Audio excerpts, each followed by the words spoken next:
अपने पड़ोसी को बोलो घबराहट पैदा ना होने देना,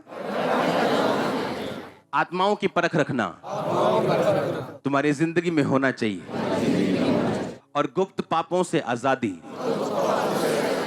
अब ध्यान से सुनो, रिकवर करना का मतलब सिर्फ चंगियाई नहीं है। रिकवर करने का मतलब यह है कि जब एक व्यक्ति बीमार होता है, वो सिर्फ अपनी सेहत को ही नहीं गवाता, अपने फाइनेंस को भी गवाता है, अपने रिलेशनशिप को गवाता है। क्या आपने ऐसा नहीं सुना कि वाइफ बीमार है, उसके बेबी नहीं हो रहा, उसके हस्बैंड के साथ उसकी बननी बंद हो चुकी, सासू मां के साथ बननी बंद हो चुकी? हाँ या ना? तो आज का वचन आपके लिए यह है कि आप सब कुछ रिकवर करेंगे अपनी लाइफ में। अब आपने ध्यान से सुनना कैसे।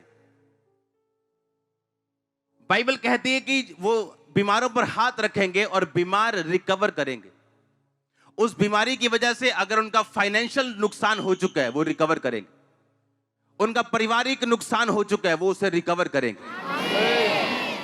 बाइबल कहती है दाऊद, डेविड रिकवर ऑल। दाऊद सब कुछ वापस लेके आया जो शैतान ने उसका छीन लिया था। दूसरा राजा 5 उसकी 3 आयत में लिखा, उसने अपनी स्वामीन से कहा, जो मेरा स्वामी शमरोन के भविष्यद्वक्ता के पास होता तो क्या ही अच्छा होता, क्योंकि वह उसको कोढ़ से चंगा कर देता। इंग्लिश में लिखा, and she said unto her mistress, would God my lord were with the prophet that is in the Samaria, for he would recover him of his leprosy. बोलो रिकवर। रिकवर मतलब, आपने अगर इस स्टोरी को पढ़ा हो नामान की, लिखा नामान बड़ा ही प्रतिष्ठित आदमी था, बड़ा हाई लेवल का इंसान था, पर बाइबल कहती परंतु वो क्या था। जब एक परंतु शब्द आता है तो पहली बोली की सारी स्टेटमेंट जीरो हो जाती है।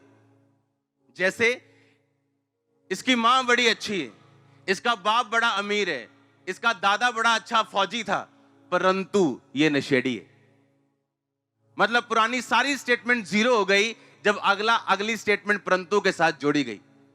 उसमें लिखा कि मेरा जो स्वामी है वो बड़ा प्रतिष्ठित पुरुष है, बड़ा अच्छा पुरुष है, बड़ा अमीर पुरुष है। लिखा परंतु वो कोढ़ी था।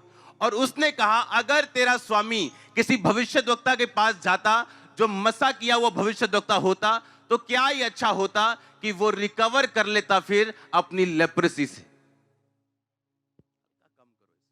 अब ध्यान से सुनना, क्योंकि जब आप बीमार होते हैं तो परमेश्वर ने कहा आप चीजों को गवाते हैं, सिर्फ सेहत ही नहीं। बाइबल कहती 38 साल का रोगी जो कुंड के किनारे बैठा था, वो सिर्फ शारीरिक रोगी नहीं था, वो सोशल रोगी भी बन चुका था, क्योंकि अब उसके पास कोई बंदा नहीं था जो उसको आके उस पानी के नीचे उतार सके। हाँ या ना?